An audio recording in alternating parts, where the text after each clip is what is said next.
السلام عليكم ورحمة الله وبركاته. ازيكم حبايبي؟ عاملين ايه؟ يا رب تكونوا في احسن صحة واحسن حال وراحة بال، اللهم امين. مشتريات شهر 9 والمدارس، مشتريات الخير والتوفير.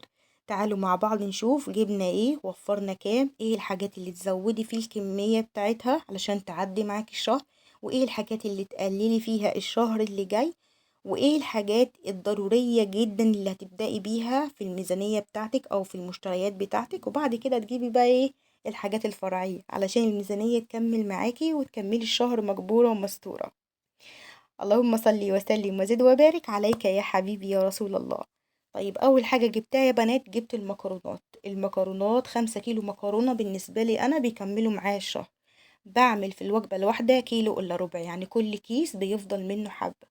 جبت 2 كيلو مكرونة خواتم، وجبت 2 كيلو مكرونة فرن، وجبت كيلو مكرونة سباكيتي. المكرونة الخواتم والفرن كان الكيلو عامل 20 جنيه، إنما المكرونة السباكيتي كانت شادة حيلها شوية، كانت ب24 جنيه. كده تمام يا بنات؟ تمام. المكرونة بتاعتي بجيبها سايبة، بجيبها من عند عطار عنده زحمة علشان الحاجة بتاعته تكون نظيفة وسعرها مناسب، مفيهاش عتة ولا سوس ولا أي حاجة. وجبت كمان كيلو الشعرية، ده كان عامل برضو 20 جنيه. هكمل معايا الشهر بأمر الله، وعندي نص كيلو من الشهر اللي فات. انما الملك معايا الشهر ده هو كان الدقيق، وانتي كمان لازم تزودي في كمية الدقيق وتجربي في المعجنات الشهر اللي جاي، لان دلوقتي هتلاقي اسعار الفينو والحاجات دي اللي بنجيبها من بره هتلاقي سعرها ارتفع عن السنة اللي فاتت. فحاولي ان انتي تتعلمي معجنات. حاولي حاولي حاولي حاولي يا بنات. جبت 4 كيلو دقيق، الكيلو ب18 جنيه، وجبت نص كيلو نشا ب20 جنيه. تمام. وجبت برضو 2 كيلو سكر. 2 كيلو السكر كان الكيلو عامل 32 جنيه. عندي 2 كيلو في التموين على ال2 كيلو دول، هيكملوا معايا الشهر بأمر الله وببركة الله. صلوا على النبي يا بنات في التعليقات وحطوا لايك يا بنات.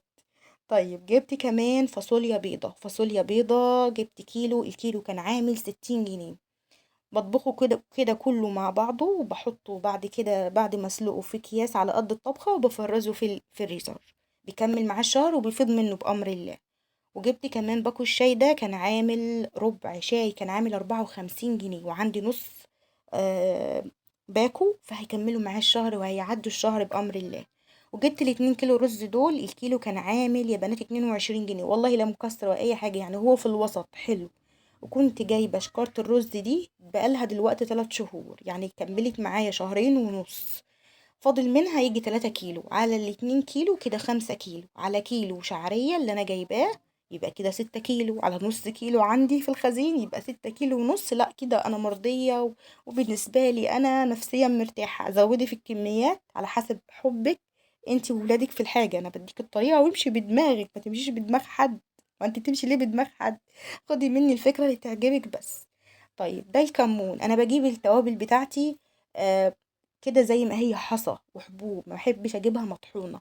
بجيبها وبنقيها من الحاجات اللي فيها، وبعدين بغسلها وبصفيها بحمصها وبطحنها، بتكون الكمية اكبر. دول كمون ب20 جنيه. عندي فلفل اسود كنت جايبة اخر الشهر اللي فات، وعندي شطة من الشهر اللي فات، فانا مش محتاجة اي حاجة تانية. تمام. وعندي كمان ورق، يعني عندي كل التوابل الحمد لله، مش ناقصني غير الكمون. وجبت الحمد لله كيسين ملح الملكة، الكيس ب5 جنيه، كبير وموفر. عندي من الشهر اللي فات يطلع كيس ونص، فهكمله معايا بأمر الله دول الشهر اللي جاي على اللي عندي. دي ازازة زيت سلسبيل، هي اكبر شوية من بتاعة التموين، على 2 تموين عندي في التموين، يبقى كده رضا 100 فل و10. حلوين جدا. جبت نص عسل، ده نص كيلو عسل، ده بفضيه في بطرمان. عامل كام؟ عامل يا بنات 20 جنيه. نص كيلو العسل عامل 20 جنيه، مع فطير هنعمل فطير، مع حبة عيش هنعمل عيش، أي حاجة بيمشي جنبه العسل مش بيضر. وجبت كمان 2 خل، انت هتحتاجي واحدة بس، انا جايبة 2 ليه؟ بعمل دورة للغسالة، بقالي فترة ما عملتلهاش دورة تنظيف للحلة، بتخلي ريحة الغسالة حلوة، بتخلي ريحة الهدوم حلوة. فالصراحة اعملي دورة للغسالة هتخليها في حتة تانية. وبعد كده جبت سمنة كريستال، جبت كيلو. طيب انا بحب السمنة السايبة، ولكن جوزي اللي جاب العلبة دي، فخلاص الموضوع خلص. يشكر والف شكر والف تحية. بعد كده جبت ذرة، دي ذرة فشار. ذرة الفشار انا بجيبها للولاد بياخدوها معاهم المدرسة في نص الاسبوع، ما بديهمش مصاريف. يعني بعدي مثلا يومين في اول الاسبوع بياخدوا مصاريف، واليومين اللي في نص الاسبوع دول بعمل لهم ذرة من البيت. بحط عليها اللي هي بهارات الجبنة، دول ب10 جنيه، فعلى حبة في الكيس، وبياخدوهم معاهم المدرسة وكده بيوفروا عليا كتير جدا. الذرة كانت عاملة 20 جنيه، يا اما 20 يا اما 40 ونص، اكتبولي كده في التعليقات عشان انا دي بالذات مش فاكراها بالظبط. وجبت كمان بيكنج باودر، وجبت فانيليا، عشان لو عملت كيكات او اي حاجة يبقى معايا ايه الحاجة بتاعتهم ما كسلش. فجبت 3 بودر و5 فانيليا، دول كانوا عاملين 16 جنيه. البودر كان عامل 3 ونص، والفانيليا كانت عاملة جنيه. تمام يا بنات؟ تمام. طيب في المشتريات دي كلها انا جايباها هتكمل معايا الشهر بأمر الله. فاصوليا هتكمل معايا الشهر، ومكرونة هتكمل معايا الشهر، رز هكمل معايا الشهر. ايدي بتجري على الحاجة، مش عايزة اجيب الحاجة بتاعتي كلها مرة واحدة. قلت لكم في فيديو ميزانية 3500، هاتي نص حاجتك في نص الشهر الاولاني، وهاتي النص التاني في نص الشهر التاني، عشان ايدك ما تجريش على الحاجة بتاعتك. لكن انا بعرف اتحكم في نفسي وبعرف اظبط الامور بتاعتي. خلاص هجيب الحاجة كلها مرة واحدة، هيوفر عليا نزول وطلوع، وهيوفر عليا برضو مصاريف، وهتكون في الحاجة بركة. لكن ايدي بتجري على الحاجة، يا اما اقسمها اول ما هجيبها في اكياس على قد الطبخة، يا اما اجيبها كل 15 يوم مرة، يا اما لو ميزانيتي اسبوعية انزل كل اسبوع اجيب حاجة بتاعتي بالاسبوع. ولو ميزانيتك يومية يا ست الكل، حاولي ان انت تحوليها لاسبوعية، وانا عاملة فيديو على القناة بالموضوع ده. جبت ايه كمان؟ جبت الزبدة دي زبدة فرنة. انا كنت بدور على كريستال لانها ارخص، ولكن لقيت دي اللي موجودة، هتسند الولاد كده بحبة بيضة حبة فول. فحلوة جدا. عاملة كام؟ عاملة 150 جنيه. في شهور كتير مش بجيبها، حابة تستغني عنها، مش حاجة اساسية خالص. شوفي الحاجة اللي تناسبك وخديها من الفيديو. على علبة السمنة دي، فبأمر الله هيعدوا معايا الشهر، ممكن يفضلوا معايا بتاع 40 يوم، محتاجش أجيب سمنة ولا زبدة ولا أي حاجة. جبت كمان كرتونة البيض، دي من ضمن حاجات التلاجة. لسه ما جبتش حاجات التلاجة، ناوية أجيبها أول أسبوع في المدارس عشان تفضل معايا. هجيب بقى الجبنة والمربى والطحينية والحاجات اللي انتوا عارفينها دي بتاعت السندوتشات.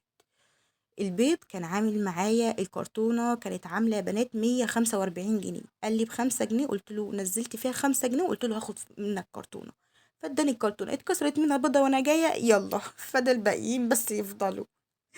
المهم دي كانت ميزانية الشهر كامل. ما بعرفش اتحكم في نفسي ولا بعرف اتحكم في الحاجة بتاعتي، بقسمها لوجبات، بكتب كل حاجة بجيبها في كشكول مش في ورقة وارميها، علشان اعرف الشهر اللي جاي ايه الحاجات اللي جبتها الشهر اللي فات وما كانتش لازمة ولا ضرورية، فما كررهاش الشهر الجديد. وعلشان اعرف ايه المصروفات اللي بصرفها ليها لازمة، وايه الحاجات اللي ملهاش لازمة. اكتب برضو الوجبات اللي عملتها وعجبت الولاد، علشان الشهر الجديد ما احتارش في الوجبات، اعرف ايه اللي هعمله وعلى اساسه انزل اشتري مشتريات. فده هيوفر عليك كتير جدا لف ونزول وحيرة في ايام المدارس.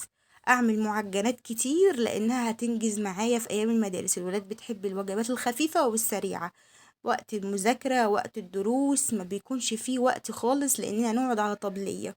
فنحاول ان احنا نعمل وجبات سهلة وسريعة تناسب ولادنا وتناسب الجو اللي هم هيكونوا عايشين فيه. ربنا يعدي علينا الايام اللي جاية على خير. وان شاء الله بامر الله هنزل معاكم فيديو ميزانية اللحوم وتقسيمة حلوة جدا، بس انا ما حبيتش ان الفيديو يكون طويل عليكم. حطوا لي لايك يا بنات لو وصلتوا لحد هنا، واكتبوا لي في التعليقات ايه رأيكم في المشتريات اللي انا جبتها، ولو انت مكاني كنت هتجيبي ايه مكان ايه. ويا رب الفيديو يكون عجبكم. لو عجبك بأي فكرة أو عجبتك أي فكرة في الفيديو بتاعي، ما تنسيش تدعميني باشتراك ولايك وتفعيل زر الجرس علشان توصلك كل الفيديوهات الجديدة والأفكار الحصرية عندي بأمر الله. دمتم في أمان الله ورعايته وحفظه، والسلام عليكم ورحمة الله وبركاته.